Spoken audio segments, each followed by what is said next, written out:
Ms. Adila Hassim to address the court. You have the floor, madam. Adila Hassim. Dr. Adila Hassim.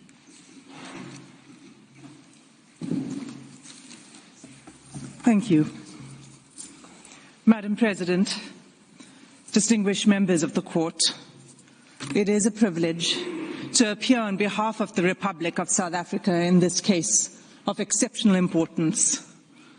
It's a case that underscores the very essence of our shared humanity as expressed in the preamble to the Genocide Convention.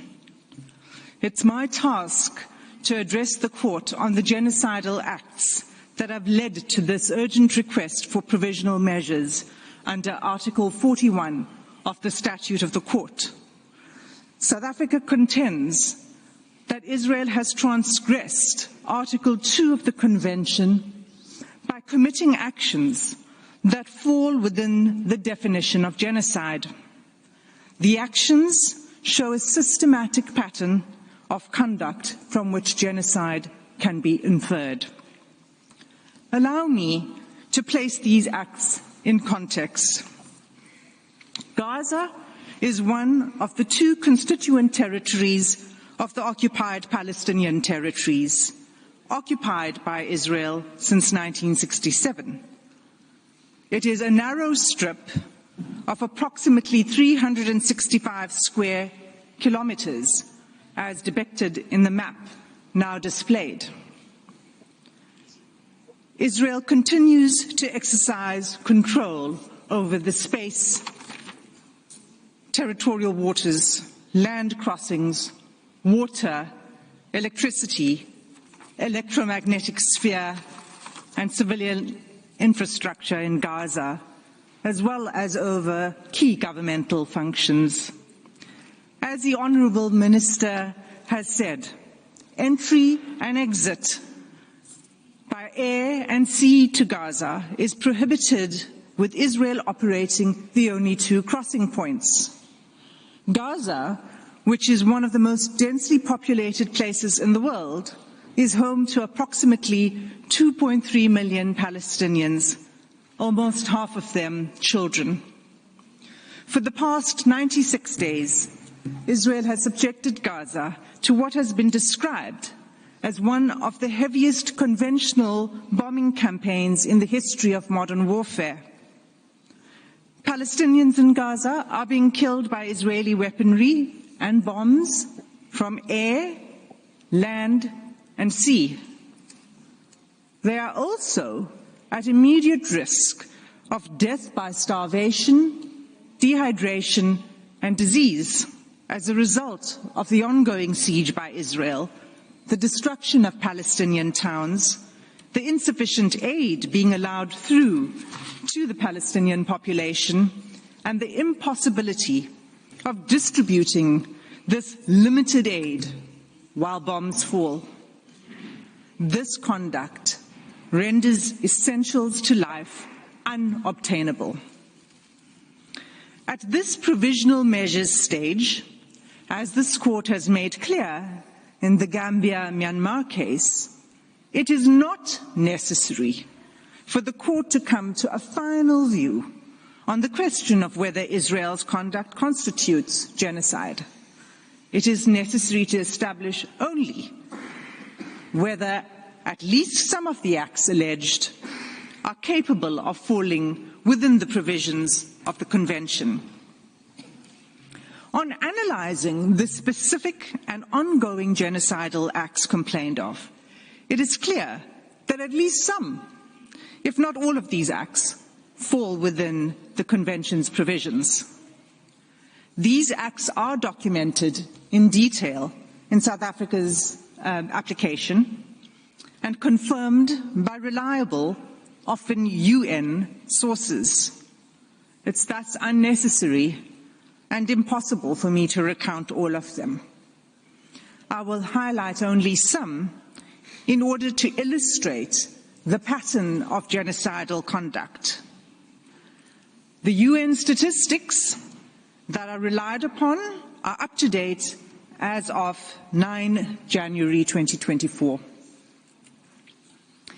In South Africa's oral submissions, we will illustrate the facts that we rely on with limited use of audiovisual material. Madam President, we do so with restraint and only where necessary, and always with respect to the Palestinian people. Against this background, I move now to demonstrate, in turn, how Israel's conduct violates Articles 2A, 2B, 2C, and 2D of the Convention. The first genocidal act committed by Israel is the mass killing of Palestinians in Gaza, in violation of Article 2A of the Genocide Convention. As the UN Secretary General explained 5 weeks ago, the level of Israel's killing is so extensive that nowhere is safe in Gaza. As I stand before you today, 23,210 Palestinians have been killed by Israeli forces during the sustained attacks over the last 3 months.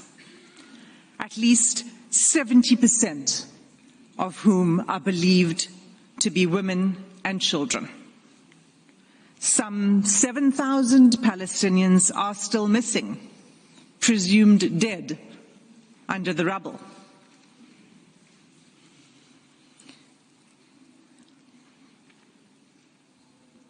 Palestinians in Gaza are subjected to relentless bombing wherever they go. They are killed in their homes, in places where they seek shelter, in hospitals, in schools, in mosques, in churches, and as they try to find food and water for their families. They have been killed if they failed to evacuate. In the places to which they have fled, and even while they attempted to flee along Israeli-declared safe routes. The level of killing is so extensive that those whose bodies are found are buried in mass graves, often unidentified. In the first 3 weeks alone, following 7 October, Israel deployed 6,000 bombs per week. At least 200 times it has deployed 2,000-pound bombs in southern areas of Palestine designated as safe. These bombs have also decimated the north, including refugee camps. 2,000-pound bombs are some of the biggest and most destructive bombs available. They are dropped by lethal fighter jets that are used to strike targets on the ground by one of the world's most resourced armies. Israel has killed an unparalleled and unprecedented number of civilians, with the full knowledge of how many civilian lives each bomb will take. More than 1,800 families, Palestinian families in Gaza, have lost multiple family members, and hundreds of multi-generational families have been wiped out, with no remaining survivors. Mothers, fathers, children, siblings, grandparents, aunts, cousins, often all killed together. This killing is nothing short of destruction of Palestinian life. It is inflicted deliberately. No one is spared, not even newborn babies. The scale of Palestinian child killings in Gaza is such that UN chiefs have described it as a graveyard for children. The devastation, we submit, is intended to and has laid waste to Gaza beyond any acceptable legal, let alone humane, justification. The second genocidal act identified in South Africa's application is Israel's infliction of serious bodily or mental harm to Palestinians in Gaza in violation of Article 2B of the Genocide Convention.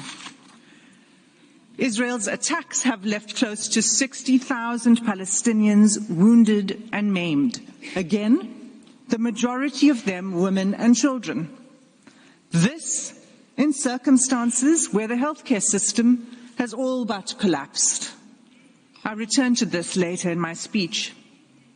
Large numbers of Palestinian civilians, including children, are arrested, blindfolded, forced to undress, and loaded onto trucks, taken to unknown locations.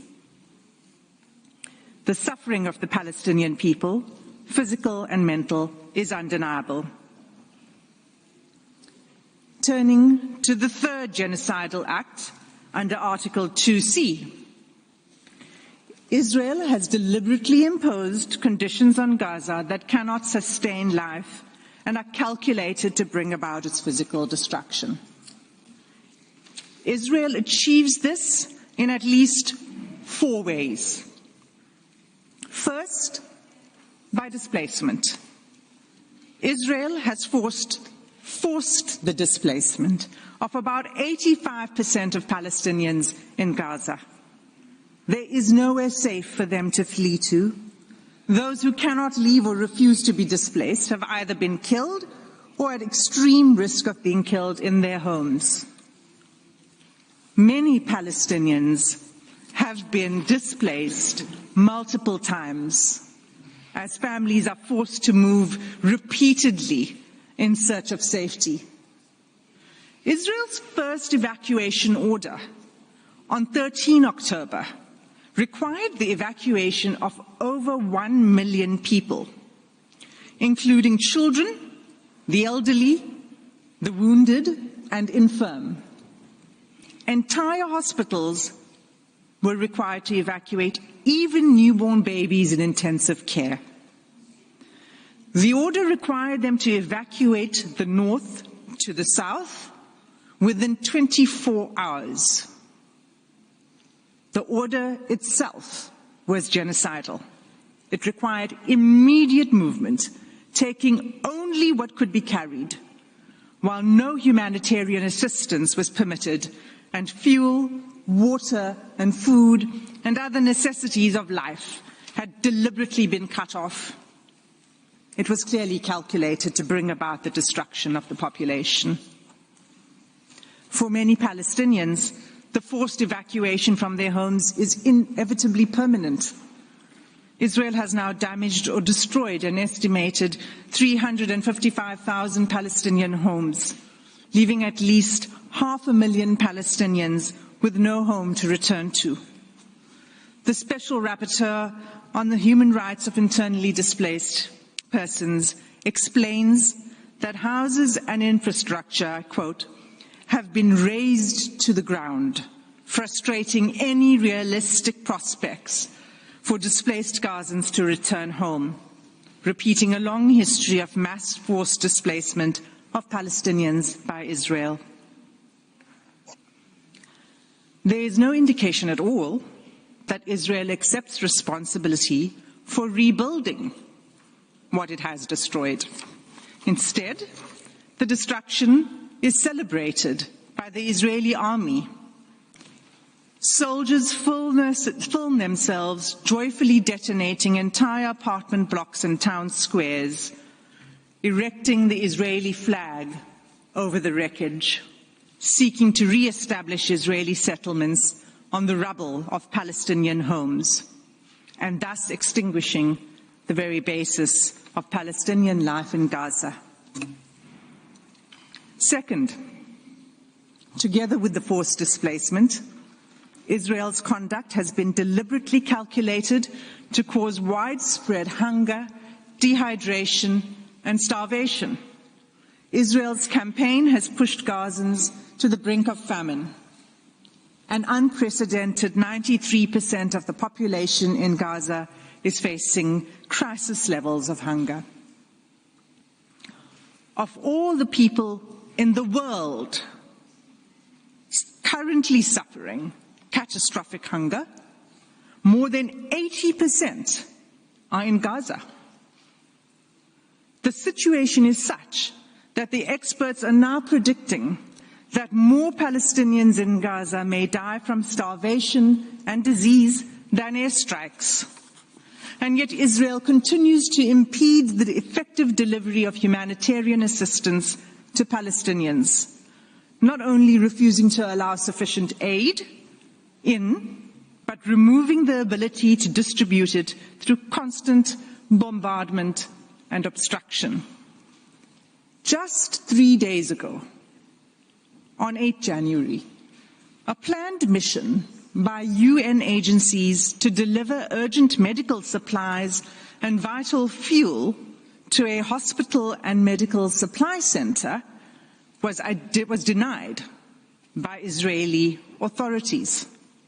This marked the 5th denial of a mission to the center since 26 December, leaving 5 hospitals in northern Gaza without access to life-saving medical supplies and equipment. Aid trucks that are allowed in are seized upon by the hungry. What is provided is simply not enough.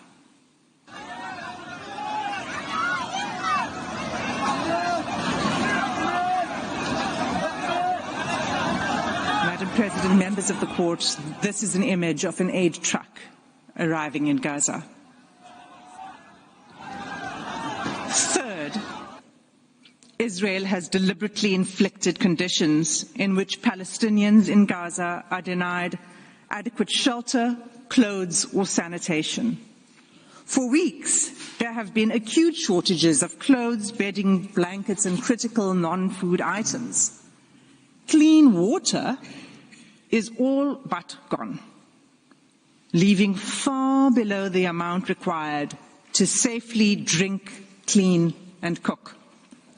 Accordingly, the WHO has stated that Gaza is experiencing soaring rates of infectious disease outbreaks. Cases of diarrhea in children under 5 years of age have increased 2,000% since hostilities began. When combined and left untreated, malnutrition and disease create a deadly cycle. The 4th genocidal act under Article 2B is Israel's military assault on Gaza's healthcare system, which renders life unsustainable.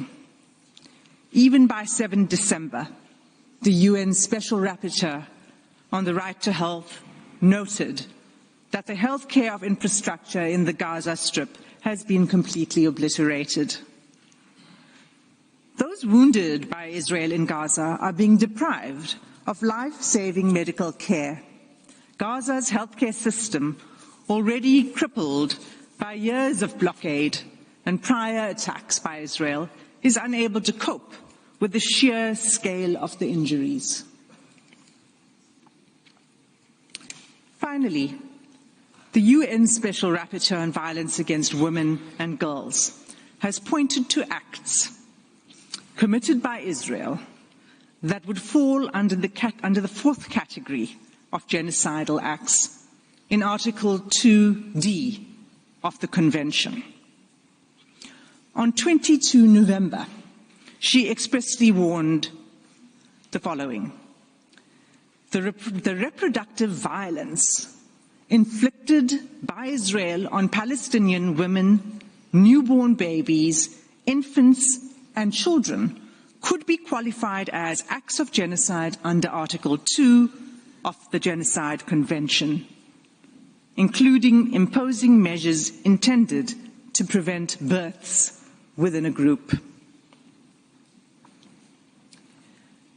Israel is blocking the delivery of life-saving aid, including essential medical kits for delivering babies, in circumstances where an estimated 180 women are giving birth in Gaza each day. of these 180 women, the WHO warns that 15% are likely to experience pregnancy or birth-related complications and need additional medical care. That care is simply not available.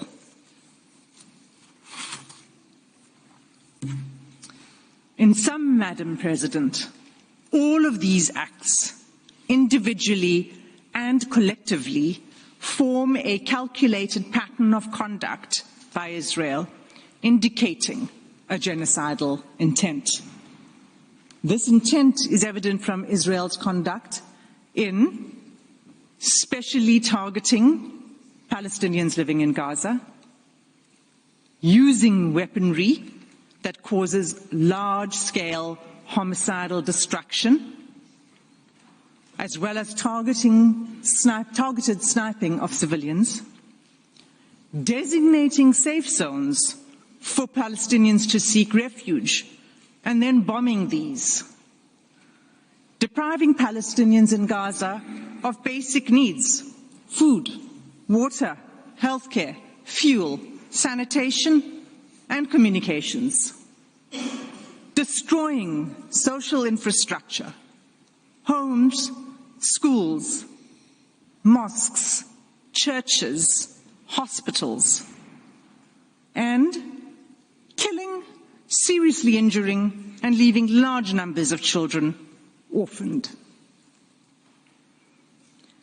Genocides are never declared in advance. But this court has the benefit of the past 13 weeks of evidence that shows incontrovertibly a pattern of conduct and related intention that justifies a plausible claim of genocidal acts. In the Gambia-Myanmar case, this court did not hesitate to impose provisional measures in relation to allegations that Myanmar was committing genocidal acts against the Rohingya within the Rakhine state. The facts before the court today are sadly even more stark, and like the Gambia-Myanmar case, deserve and demand this court's intervention. Every day there is mounting irreparable loss of life, property, dignity, and humanity for the Palestinian people. Our news feeds show graphic images of suffering that has become unbearable to watch. Nothing will stop the suffering except an order from this court. Without an indication of provisional measures, the atrocities will continue, with the Israeli Defense Force indicating that it intends pursuing this course of action for at least a year. In the words of the UN Under-Secretary General on 5 January 2024, I quote, "You think getting aid into Gaza is easy? Think again. 3 layers of inspections before trucks can even enter. Confusion and long queues. A growing list of rejected items. A crossing point meant for pedestrians, not trucks. Another crossing point where trucks have been blocked by desperate, hungry communities. A destroyed commercial sector. Constant bombardments, poor communications, damaged roads, convoys shot at, delays at checkpoints. A traumatized and exhausted population crammed into a smaller and smaller sliver of land. Shelters which have long exceeded their full capacity. Aid workers themselves displaced, killed. This is an impossible situation for the people of Gaza and for those trying to help them. The fighting must stop."